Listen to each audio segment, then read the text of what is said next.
மேல் ஒருவரும் இல்லையே, எல்லோருக்கும் மேலாக உயர்ந்தவர். உமக்கு மேல் ஒருவரும் இல்லையே. அல்லேலூயா, அல்லேலூயா, அல்லேலூயா, ஆமென். அல்லேலூயா, அல்லேலூயா, அல்லேலூயா, ஆமென். ஒருவரால் சிருஷ்டிக்கப்படாமலே தாமாக என்றென்றும். அதாவது யார்கிட்டே போய் சிஸ்டர் பிரதர் ஜெபம் பண்ணுங்க அப்படி கேட்போம். சில சமயத்தில் நாமே பரிசுத்த ஆவியானவருடைய ஏவுதல்னால யாருக்காவது ஒரு நல்ல ஜெபம் பண்ணிடுவோம். ஒரு நிமிஷம் அரை நிமிஷம் ஜெபந்தேன், அது சூப்பராக வேலை பார்த்துரும். ஆவியானவரால் ஏவப்பட்டு நாம் ஒரு ஜெபம் பண்ணால் அது சூப்பராக வேலை பார்த்துரும். ஆனால் நம்ம விசுவாசிகள் தேவன் விரும்புகிற அளவுக்கு அந்த ஜெபங்களை பண்ணுறதில்லை. Prayer of intercession, prayer of intercession, பரிந்து பேசுதல் ஜெபம். யார் மூலமாவது இந்த அவனுக்காக இந்த பிள்ளைக்காக ஒரு ஜெபம் பண்ணி வை அப்படின்னு ஒரு ஏவுதல் வருது. ஆனால் இவங்க என் பாடே பிரச்சனையாக இருக்குது, நான் போய் யாருக்கு ஜெபம் பண்ணுறது அப்படின்னு இவங்க மற்றவங்களுக்கு ஜெபம் பண்ணுறதுக்கு வாய்ப்புகள் அது கொடுக்காததுனால, பரிசுத்த ஆவியானவர் ஏவி இதை ஜெபம் பண்ணுன்னு சொல்கிறப்ப ஜெபம் பண்ணாமல் போகிறதுனால. அது மாத்திரமல்ல, அப்படி சொன்னாலுமே இவங்க பண்ணுற ஜெபம் ஒரு குறிப்பிட்ட அளவு தான், அவர்களுடைய அறிவுக்கு உட்பட்டது தான். அவர்கள் எவ்வளோ இறக்கப்பட்டு கர்த்தர்கிட்ட கேட்குறாங்களோ அந்த அளவுக்கு தான். ஆனால் நாம் விரும்புகிறதற்கும் நாம் வேண்டிக் கொள்ளுகிறதற்கும் அதிகமாய் நம்முடைய மூளை அறிவை தாண்டி அதற்கு அதிகமாய் நம்மை ஆசீர்வதிக்கும்படி நமக்கு என்ன வேணும்னு நமக்கே தெரியாத நிலைமையில் நமக்காக இந்த காரியங்களெல்லாம் அந்த பிள்ளைக்கு இந்த பையனுக்கு வேணும்னு சொல்லி கர்த்தர் ஜெபம் பண்ணுகிற ஏதோ ஒரு கூட இருக்கிற ஒரு ஆள் இல்லை. ட்ரினிட்டி, தேவன் பிதா குமாரன் பரிசுத்த ஆவியானவராக இருக்கிறாருன்னு சொல்கிறோமே, திரியேக தேவன். அந்த திரியேக தேவனில் பிதா எப்படி இருக்கிறாரோ அப்படியே இயேசு இருக்கிறார், அப்படியே பரிசுத்த ஆவியானவர் இருக்கிறார். ட்ரினிட்டி, திரியேக தேவன் பைபிளில் ஒரு வார்த்தை இல்லை. அது யாரோ ஒரு ஆள் இப்படி யோசித்து பார்த்து, ஆமாம் 3 பேருமே காட் ஹெட், தேவத்துவத்தில் தலைமையில் 3 பேர் இருக்கிறாங்கன்னு சொல்லி ட்ரினிட்டின்னு சொன்னார். திரியேக தேவன் 3 பேருமே ஒருவருக்கொரு சமமாய் இருக்கிறவர்கள். ஆனாலும் சமமாய் இருப்பதை கொள்ளையாடின பொருளாக எண்ணாமல் இயேசு அவருக்கு கீழ்ப்படிஞ்சிருக்கிறார். அதே போல் பரிசுத்த ஆவியானவரும் பிதா என்ன சொல்கிறாரோ அதைத்தான் இவர் செய்கிறார். அப்போ தேவனுக்கு சமமாக இருக்கிற இயேசு, தேவனுக்கு சமமாக இருக்கிற பரிசுத்த ஆவியானவர் அந்த பிதாவுக்கு முதன்மை இடம் கொடுத்து அவர் என்ன மனசில் ஐடியா போடுறாரோ அப்படியே அதை அவங்களும் நினச்சி அந்த தேவத்துவத்தின் நினைவுகள், அதான் பாருங்கள் கிறிஸ்துவின் சிந்தை பைபிளில் நமக்கு போட்டிருக்கேன், அப்படியெல்லாம் உண்டாகுதுன்னு சொல்லி போட்டிருக்கேன். அப்படி தேவனுடைய சிந்தை நமக்கு உண்டாகுங்கிறாரு.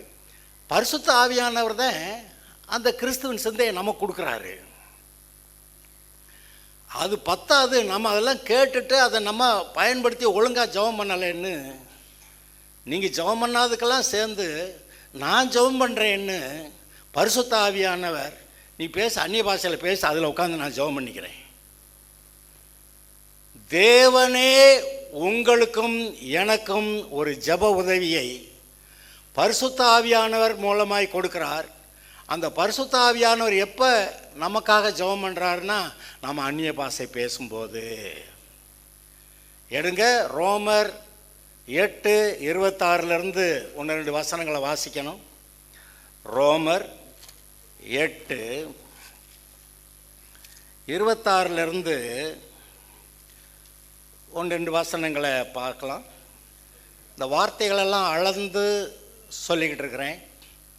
ஏன்னா அது கிறிஸ்தவ உலகத்தில் மிகவும் குழப்பமாக எண்ணப்படுகிற காரியங்கள். ஆனால் கர்த்தர் தன்னை பற்றி குழப்பம் உண்டாக்குறவரே கிடையாது.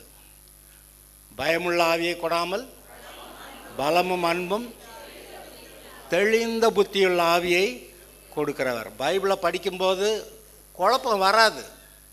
நம்ம இருதயம் சரியில்லைன்னா குழப்பத்துக்கு அங்கே இடம் இருக்கலாம். ஆனால் நம்ம சுத்த இருதயத்தோட பைபிள் வாசிக்கும்போது உண்மையாகவே தெளிவாக நல்லா விளங்கும். இந்த பிதாவே இந்த 3 பேருக்குள்ள உயர்ந்தவராக இருக்கிறதுனால நீங்கள் எழுதியிருக்கிறத பார்ப்பீங்க. இஸ்ரவேலே கேள், நம்முடைய தேவனாய கர்த்தர் ஒருவரே கர்த்தர், அவர் அந்த பிதாவை. இயேசுவும் பரிசுத்த ஆவியானவர் அவருக்கு சமமாக இருக்கிறதா இருந்தாலும் கூட பிதாவுக்கு இயேசு சதா காலமும் கீழ்ப்படிந்திருப்பார் அப்படி இருப்பார். பரிசுத்த ஆவியானவர் பிதாவாயி தேவனோட கூட அவர் ஒரே மாம்சமாக இருக்கிறது போல் இருந்தாலும் கூட பிதாவாயி தேவனுக்கு தான் அவர் கீழ்ப்படிஞ்சிருக்கிறார். அவர் என்ன சொல்வாரோ அதை செய்வார். இதில் என்ன இன்னும் ரொம்ப பெரிய விசேஷம்னு கேட்டால், நீங்களும் நானும் இயேசுவை ஏற்றுக்கொண்டதுனால பிதா, குமாரன், பரிசுத்த ஆவியானவர், அடுத்து நம்ம 4வது ஆள். பிதா இவர் தான் தலைமை, அப்புறம் இயேசு, பரிசுத்த ஆவியானவர், அடுத்து நம்ம 4 பேருமா சேர்ந்து ஒரு மனநிலையோட ஒரு மனப்பாட்டோட பிதாவாகி தேவனுடைய சித்தத்தை நம்முடைய வாழ்க்கையிலையும் சரி பூமியிலையும் சரி செய்ய வேண்டும் என்று விரும்புகிறார். அதில் இயேசுவானவர் ஒரு வேலை செஞ்சார். இவன் செஞ்ச பாவத்தினால தேவனுடைய நன்மை ஆசீர்வாதம் வர முடியாமல் போச்சு. அதனால் இயேசு மனிதனுக்கு இந்த நன்மையை பெற்றுக் கொடுக்க வேண்டும் என்று சிலுவையில் பரிகாரம் பண்ணிட்டார். அப்போ தேவனுக்கு மனுஷனுக்கு இருந்த சண்டை தீர்ந்து போச்சு, பகை தீர்ந்து போச்சு. இப்போ ஆசீர்வாதத்தை பெறலான்னா எப்படி பெறுறது? அதுக்கு ஒருத்தர் வர்றாரு, பரிசுத்த ஆவியானவர் நமக்குள்ளே பேசி ஜெபம் பண்ணி வெளிப்பாட்டை கொடுத்து விசுவாசத்தில் அந்த நன்மையை பெற்றுக்கொள்ள உதவி செய்கிறார். அப்படி உதவி செய்கிறது தான் அது. நம்ம அந்த அளவுக்கு விரும்பின அளவுக்கு பெற்றுக்கொள்ளலைங்கிறதுனால நம்ம தான் விசுவாசிக்க முடியலைன்றமே. விசுவாசிக்கிறேன் ஆனால் விசுவாசிக்க முடியல அப்படி சொல்கிறோம். விசுவாசத்தா கிடைக்கும், இல்லாட்டி கிடைக்காது. அது அவ்வளோ ரொம்ப கரெக்டாக இருக்கிறார். இப்போ நம்மளை விசுவாசிக்க வைக்கிறதுக்கு அவர் பல உதவிகளை செய்கிறார். அவர் நம்முடைய உள்ளத்தில் பேசி இந்த வார்த்தையை கவனி அப்படிங்கிறாரு. ஆபிரகாம்கிட்ட போய் கர்த்தர் சொல்கிறாரு, கடற்கரை மணலத்தனையாய் உன்னுடைய சந்ததி இப்படி இருக்கும் பார்த்துக்க, வானத்து நட்சத்திரங்களை போல் அவருடைய சந்ததி இப்படி இருக்கும் பார்த்துக்க, உடைய சந்ததியில் ராஜாக்கள் பிறப்பாங்க, உன்னுடைய சந்ததிக்கு இந்த தேசத்தை கொடுப்பேன். மாற்றி மாற்றி பேசிக்கிட்டு இருக்கிறாரு. அது சரி, ஆகார் மூலமாக தான் பிள்ளை நோ, உன்னுடைய கற்பப்பிறப்பாக இருப்பவனே உன்னுடைய சுதந்திரவாளியாக இருப்பான். அப்புறமா பேசி அந்த விசுவாசத்தை வர வச்சு இவனுக்கு எந்த ஆசீர்வாதத்துக்காக இவனை அழைத்தாரோ அதை நிறைவேற்றினார். அதில் தன்னுடைய காரியத்தையும் உங்களுக்காக எனக்காக இயேசுவை உடன்படிக்கைக்கு அனுப்பும்படியாக அங்கே ஒரு வாய்ப்பு உண்டாக்கி கொண்டார். ஆபிரகாம்கிட்ட கர்த்தர் சொன்னார், உன்னுடைய குமாரனை கூட, நான் என்னுடைய குமாரனை கொடுக்குறேன். அதனால தான் இந்த இயேசு எப்போ வருவாரோன்னு காத்துக்கிட்டே இருந்தாருன்னு வேதத்தில் வாசிக்கிறோம். இயேசு சொல்லுகிறார், ஆபிரகாம் என்னுடைய நாளை காண ஆசையாக. அந்த ஒரு வார்த்தை தான் அங்கே ஆபிரகாம்கிட்ட இவ்வளவு விவரங்களையும் கர்த்தர் ஏற்கனவே சொல்லி இருந்திருக்கிறாருங்கிறதுக்கு நமக்கு ஒரு ஆதாரம். அப்போ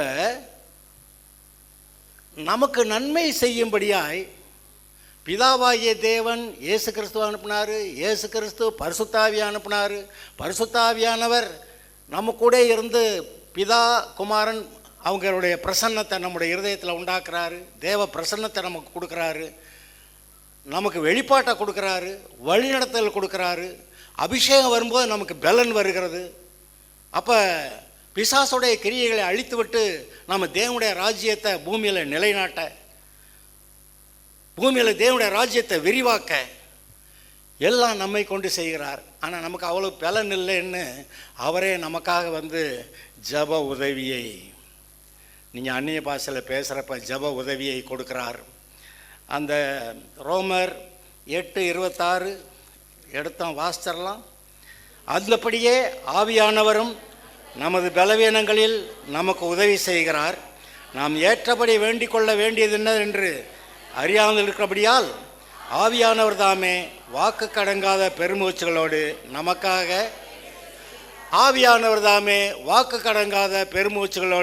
உங்களுக்காக நீங்கள் அந்நிய பாஷை பேசும்போது வேண்டுதல் செய்கிறார். அல்லேலூயா. பொதுவாக கிறிஸ்தவ உலகத்தில் மிகவும் சரியாக புரிந்து கொள்ளப்பட முடியாத ஒரு காரியம் இது. அது என்னத்துக்கு சும்மா உளறிட்டு, நான் கூட சொல்லுவேன், தெளிவாக 4 வார்த்தை புரிகிற மாதிரி தீர்க்க தரிசனமாக சொன்னால் அப்படியே டபால்னு விழுந்துருவேன். ஆண்டவரே, அந்த தீர்க்க தரிசனத்தை வரத்தை தாரும்னா நீ அந்நிய பாஷை கூட வேண்டான்ற, உனக்கு என்னத்துக்குடா தீர்க்க தரிசனம் வரணும்னு அவர் அந்த கணக்கு போட்டார். அந்நிய பாஷை வரங்களில் ஒன்றுன்னு போட்டிருக்கா. அந்நிய பாஷை வர 9 வரங்களில் இது வரமாக இருக்கிறது. அந்நிய பாஷை பேசணும், அதில் நமக்காக வேண்டுதல் செய்கிறார். ஆவியானவர் தேவனுடைய சித்தத்தின்படியே பரிசுத்தவான்களுக்காக வேண்டுதல் செய்கிறபடியால் இருதயங்களை ஆராய்ந்து பார்க்கிறவர் ஆவியின் சிந்தை இன்னதென்று அறிவார். ஆவியின் சிந்தைன்னா தேவனுடைய சிந்தை என்று அறிந்து தேவனுடைய ஆழங்களை ஆராய்ந்திருக்கிற பரிசுத்த ஆவியானவர் நமக்காக என்ன வேண்டுதல் செய்யணும், எது நமக்கு நன்மை தேவைன்னு அதுக்காக வேண்டுதல் செய்கிறார்னு பார்க்குறீங்க. அன்றியும் அவருடைய தீர்மானத்தின்படி அழைக்கப்பட்டவர்களாய் தேவனிடத்தில் அன்பு கூறுகிறவர்களுக்கு சகலமும் நன்மைக்கு ஏதுவாக, உங்களுக்கு சகலத்தையும் நன்மைக்கு ஏதுவாக நடக்க வைக்கிறவர். தம்முடைய குமாரன் அநேக சகோதரருக்குள்ளே முதற் பேரானவராக இருக்கும் பொருட்டு தேவன் எவர்களை முன்னறிந்தாரோ அவர்களை தமது குமாரனுடைய சாயலுக்கு ஒப்பாயிருப்பதற்கு முன்குறித்திருக்கிறார். எவர்களை முன்குறித்தாரோ அவர்களை அழைத்தும் இருக்கிறார். எவர்களை அழைத்தாரோ அவர்களை நீதிமான்களாக்கியும் இருக்கிறார். எவர்களை நீதிமான்களாக்கினாரோ அவர்களை மகிமைப்படுத்தியும் இருக்கிறார். இங்கே பாருங்க, இயேசு பூமியில் இருக்கிறப்போ ஒரு ஜெபம் பண்ணார். இப்பொழுது நான் இந்த உலகத் தோற்றத்துக்கு முன்னே உம்மிடத்திலே எனக்கு ஒரு மகிமை இருந்ததே, அந்த மகிமையால் என்னை நிரப்பணும்னு கேட்டாரா? கேட்கலையா? எங்கே? சிலுவைக்கு போகிறதுக்கு முன்னாடி, உலகத் தோற்றத்துக்கு முன்னே எனக்கு இருந்த மகிமையால் என்னை மகிமைப்படுத்தணும்னு கேட்டார். என்னன்னு கேட்டால், இப்போ அந்த மகிமை உங்களுக்கும் எனக்கும், ஏன்னா அவருடைய சாயல் ரூபத்தில் அவரை போல நாம் இருக்கிறோம்னு, கிறிஸ்துவை போல பூரண புருஷர்னு சொல்லி, கிறிஸ்துவோடு கூட உடன் சுதந்திரர்னு சொல்லி, கிறிஸ்துவோடு கூட உன்னதங்களிலே தேவனுடைய வலது பார்சத்தில் உட்கார்ந்துருக்கிறவர்னு சொல்லி, கிறிஸ்துவோடு கூட நம்முடைய ஜீவன் பிதாவாகிய தேவனுக்குள் மறைந்திருக்கிறதுன்னு சொல்லி எவ்வளவு ஒன்றுக்கு பின்னி பின்னி பின்னி பின்னி பேசியிருக்கிறார்.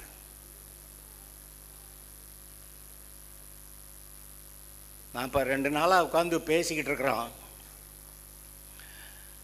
ஆபிரகாமை பார்க்க கர்த்தர் வந்தாராம். 3 புருஷர்கள்னு போட்டிருக்கு. அதில் கர்த்தர் இருக்கிறார். நான் கர்த்தர், இவங்க 2 பேர் தூதர்கள், அதெல்லாம் சொல்லலை. 3 புருஷர்கள். ஆபிரகாம் ஓடி வந்தான், விழுந்து வணங்கி, நீங்கள் நிற்கணும், இங்கே நீங்கள் சாப்பிட்டு போங்க, தண்ணி கொடுக்குறேன், கால்களை கழுவுங்க, இங்கே உட்காருங்க, நான் போய் சமைச்சு எடுத்துகிட்டு வரேன், சாப்பிட்டு போங்க. அவர், நீ சொன்னபடியே செய். இவன் என்ன செய்கிறான்? கொஞ்சம் உட்காந்துருங்க, போய் நான் ரெடி பண்ணிட்டு வந்துடுறேன். வந்தது யார்? கர்த்தர். கர்த்தரை மத்தியான வெயில் நேரத்தில் மரத்தடியில் உட்கார வச்சுட்டு இவன் போய் அங்கே வேலையை பார்க்குறேன். சமைக்கிறதுக்கு இளங்கன்றை பிடிச்சி வேலைக்காரன்ட்ட கொடுக்குறேன். 4 படி மாவு எடுத்து, 3 படி மாவா, 3 பேருக்கு 3 படி மாவை எடுத்து சாராள்கிட்ட சொல்லி அங்கே சாப்பாடு எவ்வளோ நேரம் ஆச்சோ தெரியாது. ஒருவேளை கர்த்தருடைய இறக்கம் கிருபையினால் 10 நிமிஷத்தில் கூட ஆகிருக்கலாம். ஆனால் அப்படி நடந்திருக்காதுன்னு நான் நம்புகிறேன். ஏன்னா இயற்கையாக தெரியணும்ல, சமைக்கிறதுக்கு பொதுவாக ஆகிற நேரம் ஒருவே கொஞ்சம் 1 மணி நேரத்துக்கு பதிலாக 50 நிமிஷத்தில் முடியலாம், அப்படி வேணால் இருந்திருக்கலாம். சாதாரணமாக சொன்னால் 2 மணி நேரம் ஆகும். ஏன்னா கன்றுக்குட்டியை பிடிச்சி தோலை உரித்து அப்புறம்லாம் துண்டித்து சுத்தம் பண்ணி கழுவி அப்புறம் அடுப்பில் வச்சு என்னென்னலாம் போடணுமோ போட்டு எடுத்து அங்கே மாவு ரெடி பண்ணி எல்லாத்தையும் ரெடி பண்ணி கொண்டு வந்து வைக்கிறதுக்கு எவ்வளோ நேரம் ஆகும்னு நினைக்கிறீங்க? குறைஞ்சபட்சம் 1 மணி நேரம் கர்த்தரை மரத்தடியில் உட்கார வச்சுட்டு உட்காந்துருங்க நான் போயிட்டு வர்றேன்ட்டு போகிறேன். இவரும் உட்காந்தே இருக்கிறார். போகலாம்ல, இவன் நான் போயிட்டு வர்றேன்டா, நான் அங்கிட்டு போயிட்டு வர்றேன்ட்டு கூட போகலாம். நம்ம என்ன செய்வோம்? சும்மா உட்காந்துக்கிட்டதுக்கு கஷ்டம், போய் அப்படியே ஒரு டீ குடிச்சிட்டு அப்படியே வந்தாக்க சரியாக போகும்னு நம்ம யோசிக்கிறோம். ஆனால் இவர் அங்கே உட்காந்துருக்கார். யாருக்கு? இவனுக்கு. ஏன்னா போயிட்டா இவன் வருத்தப்படுவேன், நம்மளை மதிக்கலைன்னு சொல்லுவேன், கூட உட்காந்துருக்க மாட்டேன்றாருன்னுவேன். அதனால் நான் இவன் கூட உட்காந்துருக்கேன். இவர் எப்போ அண்ட சராசரங்களையும் உண்டாக்கின தேவன் ஒரு மனுஷனை பார்த்து அவனுக்கு ஒரு சமாதானமாக இருக்கட்டும்னு அவன் சொன்ன மாதிரி மரத்தடியில் அது சமையல் முடிய வரைக்கும் சாப்பாடு கொண்டு வந்து வைக்க வரைக்கும் உட்கார்ந்துருந்த அந்த தேவன் நீங்களும் நானும் பாவியும் லூஸும் கிறுக்கும் பைத்தியமாக இருந்தால் இங்கே வந்து இப்படி உட்காந்துருப்பார். அளவு சிங்கம் கரடி வேறு எந்த மிருகத்தை வேணாலும் அந்த மிருகத்துக்கு கர்த்தர் வந்து உட்கார்ந்துருப்பாராம். தன்னுடைய ஜீவனை ஜீவ சுவாசத்தை ஊதி ஆதாமை உண்டாக்கினவர். இன்றைக்கி நீங்களும் பிதாவாகி தேவனுக்கும் அந்த வித்தியாசம் இல்லை. ஆவி மண்டலத்தில் என்ன, நம்ம ஒரு சரீரத்துக்குள்ளே இருக்கோம், அவ்வளவுதான். இயேசுவும் பூமியில் வந்தபோது இந்த சரீரத்துக்குள்ளே தான் இருந்தார். 6 அடி இருப்பாரா 7 அடி இருப்பாரா? தேவத்துவத்தின் பரிபூர்ணமெல்லாம் அவருக்குள்ளே சரீர பிரகாரமாக வாசமாயிருந்தது. இன்றைக்கு நீங்களும் நானும் நம்ம 3 அடியாக இருக்கலாம், 4 அடியாக இருக்கலாம், 5 அடியாக இருக்கலாம். ஒருத்தன் தமிழில் ஒருத்தன் 4 அடியார் ஒருத்தன் பாட்டு பாடியிருக்கேன், ஒரு 4 அடி இருந்திருப்பானோ என்னமோ. 5 அடி 6 அடி 7 அடி இன்றைக்கி இருக்கானுங்க. இப்படி ஒரு சரீரத்துக்குள்ளே தேவத்துடைய பரிபூர்ணமெல்லாம் இயேசுவுக்குள்ளே வாசமாக இருந்தது. நீங்கள் கிறிஸ்துவுக்குள்ளே நீங்கள் பரிபூர்ணமாக இருக்கிறீர்கள். கொலோசையர் 2:9-10 இப்போ பார்க்க வேண்டாம், நேரம் இல்லை. 9-10 நீங்கள் குறிச்சிக்கலாம். தேவத்துவத்தின் பரிபூர்ணமெல்லாம் சரீர பிரகாரமாக இயேசுவுக்குள் பரிபூர்ணமாக இருந்தது.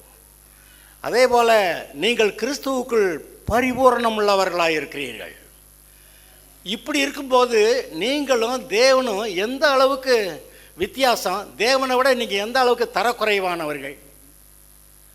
நான் இப்போ சொன்னேன், சமைச்சு முடிக்க வரைக்கும் ஆபிரகாம் இவரை மரத்தடியில் உட்கார வச்சுட்டான்னு. அப்புறம் எல்லாம் இயேசு மரித்து போயிட்டாருன்னு நினச்சி இவங்கெல்லாம் சாப்பாடு அவர் இருக்கிற வரைக்கும் சாப்பாடு கிடச்சி. இப்போ அவர் போயிட்டார், இப்போ என்ன பண்ணுறது? பேதுரு சொல்கிறான், மீன் பிடிக்க போகிறேன், மீதி கூட்டமெல்லாம் நாங்களும் வர்றோம். போய் மீன் பிடிச்சிட்டு வர்றாங்க. இவர் வர்றாரு, ஏண்டா சாப்பாட்டுக்காக மறுபடி போயிட்டீங்களா அப்படின்னு சொல்கிற மாதிரி அங்கே நிற்கிறாரு. வந்து பார்த்தாக்க ஏற்கனவே மீன் பொரிச்சு வச்சுருக்கிறாரு. அப்போ இதில் சாப்பிடுங்கடான்னு சொல்லிட்டு அவங்க வருத்தப்படுவாங்க அப்படின்னு சொல்லி, நீங்கள் பிடிச்சதுலேயும் கொஞ்சம், நீங்கள் பிடிச்சதெல்லாம் ஒன்று வேண்டாம்ப்பா படா அப்படின்னு சொல்லியிருந்தா எப்படி இருந்திருக்கோம்? அவங்களுக்கு மனசு நல்லா இருக்காது. அப்போ அவங்க மனசையும் நல்லா வைக்கணுங்கிறதுக்காக அவங்க பிடிச்ச மீனில் கொஞ்சம் வாங்கிக்கிறாரு. இன்றைக்கு உங்களுடைய வாழ்க்கையிலையும் கூட நீங்கள் கர்த்தருக்குன்னு எதையாவது கொடுத்தா, மனசார கொடுத்தா, சந்தோஷமாக ஏற்றுக்கொள்ளுகிற கர்த்தர் அங்கே உண்டு. கர்த்தர் கொடுக்குறேன் அவர் வாங்க மாட்டேன்னு கோவிச்சுக்கிட்டாருன்னெலாம் அங்கே ஒன்றும் இல்லை. உங்களை நேசிக்கிற கர்த்தர், அதை நினச்சி பாருங்கள். இன்னும் எத்தனையோ இடங்களில் தாழ்மையிலே இருந்தவர்கள்ட்ட போய், மகதலேனா மரியாள் யார்? அத்தனை பிசாசு பிடிச்சிருந்தவ, ரொம்ப தரக்குறைவாய் சொல்லப்பட்ட ஆள். கடைசிக்கு அவர் உயிர் தெழுந்த பிறகு முதலாவது யாருக்கு தரிசனமானாராம்? மகதலேனா மரியாளுக்கு. அப்புறம் சொல்கிறாரு, போய் சீஷர்களுக்கு சொல்லுங்கன்னா, அப்புறம் ஸ்பெஷலாக பேதுருவுக்கும், ஏன்னா மறுதளிச்சவன் சபிச்சவன் என் பாட்டுக்கு அதே கோபத்தில் வருத்தத்தில் போய் நாசமாக போகலான்னு அவன் பாட்டு தூக்கு போட்டு போயிட்டான், என்ன பண்ணுறது? அவனுக்கும் சொல்லு நாங்கள் உயிர் தெழுந்தேன்னு சொல்கிறாரு. அப்போ நம்முடைய மனதை தேற்றுகிற விஷயத்தில்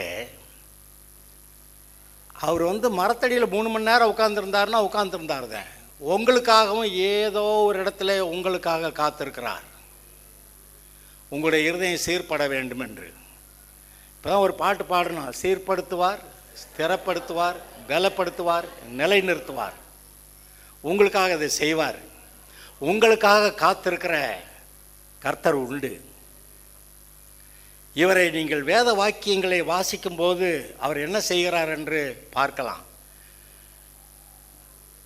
இந்த தேவன் உங்களை எப்பாவது மண்டி போட்டுக்கிட்டே வா, இதெல்லாம் சமந்து கட்டி இழுத்துட்டு வான்னு எப்பயாவது சொன்னது உண்டா? என்னோட குமாரன் குமாரத்தி அவன் பண்ணி தவிடாது கிடைக்காதான்னு கிடச்சி, அது கூட கிடைக்காம அந்த பன்றிகளோட இருந்ததுனால அந்த நாத்தத்தில் வர்ற ஒரு நிலைமையில் தகப்பன்கேருந்து பார்த்தானா, தூரத்தில் வரும்போதே இவன் நம்மளுதான்னு கண்டுபிடிச்சிட்டு ஓடுறான்னு. இந்த கதையை எதுக்கு சொல்கிறாரு? உங்களுக்காக ஓடி வந்திருக்கிறத சொல்கிறாரு. அவனை கட்டி பிடிச்சிக்கிட்டாரா?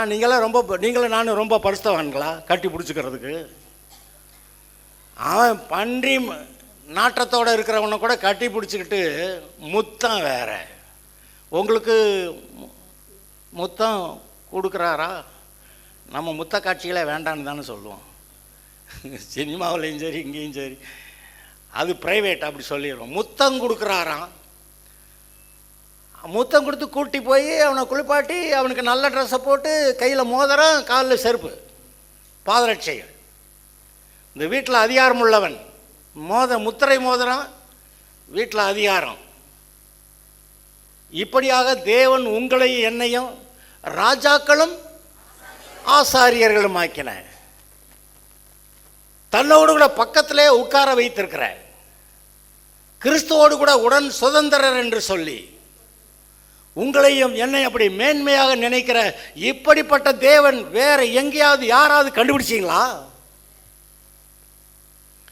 ஆனால் இந்த உலகத்தில் உண்மையான தேவனுடைய குமாரனாக இயேசு உங்களுடைய பாவங்களுக்காக பரிகாரம் செஞ்சாருன்னு சொல்லும்போது, இவர் தான் தேவனுடைய குமாரன்னு விளங்க வைக்கிறதுக்காக ஒரு காரியம் நடந்துதான். ரோமர் 1 அதிகாரம்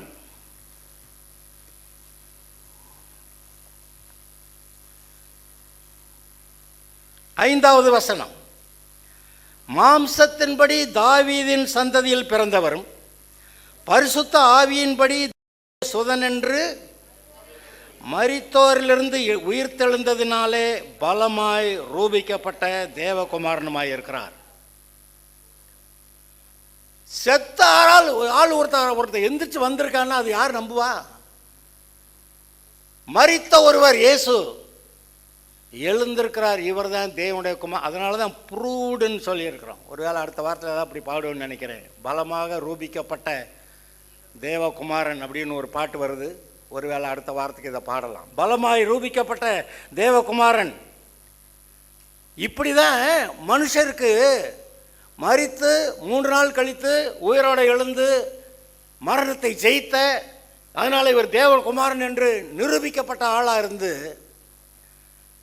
ரட்சகராக நிற்கிறேன் என்றார். உன்னை ரட்சிக்க, உன் பாவத்தை போக்க, உன்னுடைய சாபங்களை போக்க, உன்னை தேவனுடைய பிள்ளையாக மாற்ற, நீ இழந்து போனதை என்ன இழந்து போயிட்டான்? தேவனுடைய குமாரனாக இருந்து பூமி ஆளக்கூடிய ஆளுகை. தேவனுடைய குமாரன்கிற அந்தஸ்தும் போச்சு, ஆளுகையும் போச்சு. பாவத்துக்கு பிசாசுக்கு அடிமையாயிட்டான். இப்போ அவனை நான் மீட்கிறேன், ரட்சிக்கிறேன் என்று சொல்லி வருகிறார். இவர் தான் தேவனுடைய குமாரன். எப்படி தெரியும்? மரித்தோரிலிருந்து உயிரோடு எழுந்ததினாலே தேவனுடைய குமாரன் என்று பலமாய் ரூபிக்கப்பட்டவர். இந்த ஒரு வார்த்தை, பலமாய் ரூபிக்கப்பட்ட தேவகுமாரனுமாய் இருக்கிறார். அவரை சகல ஜாதிகளையும் அவர்களுக்குள் இயேசு கிறிஸ்துவினால் அழைக்கப்பட்டவர்களாகிய உங்களையும் தமது நாமத்து நிமித்தம் விசுவாசத்துக்கு கீழ்ப்படிய பண்ணும் பொருட்டு எங்களுக்கு கிருபையையும் அப்போஸ்தல ஊழியத்தையும் அருளி செய்திருக்கிறார். இது எதுக்கும் இந்த சுவிசேஷத்தை அறிவிக்கிறதுக்கு இயேசுதான் சுவிசேஷம், இயேசுதான் நற்செய்தி, இயேசுதான் நம்முடைய பாவங்களுக்கு பரிகாரம் செய்தவர். இதை சொன்னால் போதும், அதை நம்பினா போதும். இதை சொன்னால் போதும், அதை நம்பினா போதும், நீங்கள் ரட்சிக்கப்பட்டுறீங்க.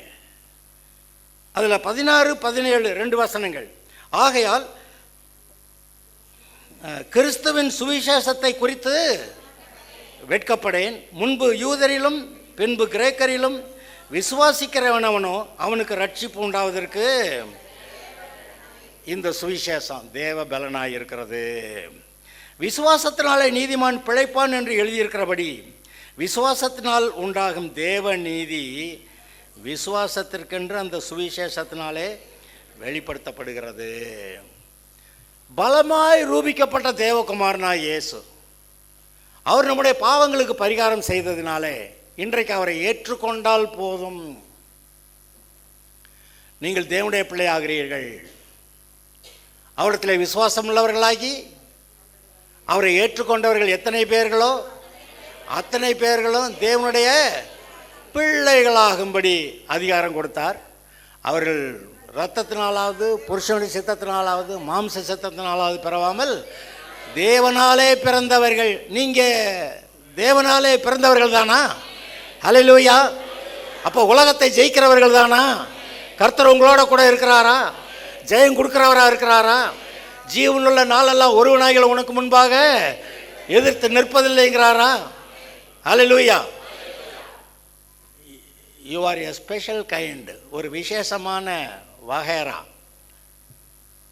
உங்களை தோற்கடிக்கக்கூடிய எந்த சக்தியும், மனுஷ சக்தியும் கிடையாது, பிசாசுடைய வல்லமையும் கிடையாது. நீங்கள் மேன்மையாய் வைக்கப்பட்டிருக்கிறவர்கள். உங்களுடைய மேன்மையை நீங்கள் அறிந்து கொள்ள வேண்டும். உங்களுடைய மேன்மையை நீங்கள் அறிந்து கொண்டால் கர்த்தர்ட்ட சந்தோஷமாக ஒவ்வொரு நாள் அல்லேலூயா ஸ்தோத்திரம் ஆண்டவர்னு எதையாவது ஒன்று சொல்லி அவரை துதிச்சுட்டு ஒரு பாட்டு பாடுறேன்னுமீங்க, ஒரு ஜெபம் பண்ணுறேன்னுமீங்க, 2 வாசம் அந்நிய வார்த்தையில் பேசிக்கிட்டு இருப்பீங்க. அல்லேலூயான்ட்டு அந்த நாளை நீங்கள் சந்தோஷமாக ஆரம்பிப்பீங்க. கர்த்தர்ட்ட வரும்போது யாரும் அழுதுகிட்டெல்லாம் வரக்கூடாது. அந்த மாதிரி அழுதுட்டு, ஏன்டா அழுதுட்டு என்னுடைய பீடத்தை நீயே இந்த மாதிரி ஈரமாக்குற அப்படின்னு மல்கியால் எழுதியிருக்கிறத பார்க்குறோம். ஆனால் அன்னைக்கு தான் வந்தப்போ இன்னைக்கு ஏன்டா அழுதுகிட்டே வர்ற அப்படின்னு சொல்கிறாரு. கர்த்தர்ட்ட இந்த அழுதுகிட்டு போகிற வியாபாரமெல்லாம் ஆகாது. அட்லீஸ்ட் இருக்கிற மட்டுக்கு நல்லா ட்ரெஸ் பண்ணி சந்தோஷமாக ஆண்டவரே வணக்கம் வந்திருக்கேன் அப்படி சொல்லலாம். யோசேப்பை ஜெயிலில் கிடந்தவனை குளிப்பாட்டி நல்ல ட்ரெஸ்ஸை போட்டு ராஜாட்ட முன்னாடி கொண்டு போய் விடுறாங்க. ஒழுங்கான ட்ரெஸ் இல்லாமல் அங்கே போக முடியாது. கல்யாண வஸ்திரம் இல்லாமல் கல்யாணத்துக்கும் போக முடியாது. கல்யாண வஸ்திரம் அவரே ராஜாவே கொடுக்குறார். கல்யாண வஸ்திரத்தை நீங்கள் பெற்றுக்கொண்டவர்களாய், அது என்ன வெண்வஸ்திரம்? நீதி என்னும் வெண்வஸ்திரத்தை பெற்றவங்க தான். ஆனால் இன்னொரு வெள்ளை ட்ரெஸ்ஸை போடணுங்கிற அவசியம் இல்லை. நீங்கள் நீதி என்னும் அந்த வெண்வஸ்திரத்தை பெற்றவர்கள். நீங்கள் பரிசுத்தவான்களாய் நீதிமான்களாய் தேவனுடைய மகிமையை பெற்றவர்களாய் இருக்கிறீர்கள். இருக்கீங்களா? தேவனுடைய மகிமை இருக்கா அவங்க மேலே? அடிக்கடி சொல்லிக்க வேண்டி இருக்குது, இல்லாட்டி மறக்குது. அடிக்கடி சொல்லிக்கங்க, தேவனுடைய பிள்ளையாக இருக்கேன், உலகத்தை ஜெயிக்கிறேன், தேவ மகிமை என்னோட கூட இருக்குது, கர்த்தர் என்னோட கூட இருக்கிறாரு, நான் ஜெயிக்கிறதுக்காக பிறந்தேன். இப்படி சொல்லுங்க, விரோத வல்லமைகள் எல்லாம் அப்படியே மறையும்.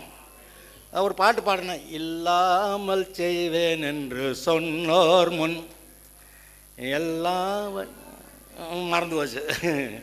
எல்லாவற்றிலும் உன்னை பெருக செய்கிற, உன்னை பெருக செய்வார். நமக்கு விரோதமாக சில ஆளுக கிளம்பியிருக்காங்க, உன்னை இல்லாமல் ஆக்குறேன் பாருன்னு. எனக்கு தெரியும் எங்களை பற்றி என்ன சொல்லுவாங்கன்னு. ஆனால் அதே ஜனங்கள் முன்னாடி கர்த்தர் நம்மளை உயர்த்துகிற தேவன். அல்லேலூயா.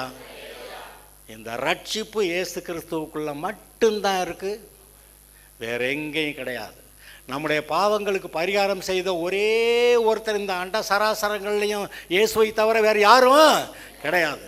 அதனால் நாம் ரட்சிக்கப்படுவதற்கு வேறொரு நாமம் கட்டளையிடப்படவும் இல்லை. அதை பிடிச்சுக்கங்க.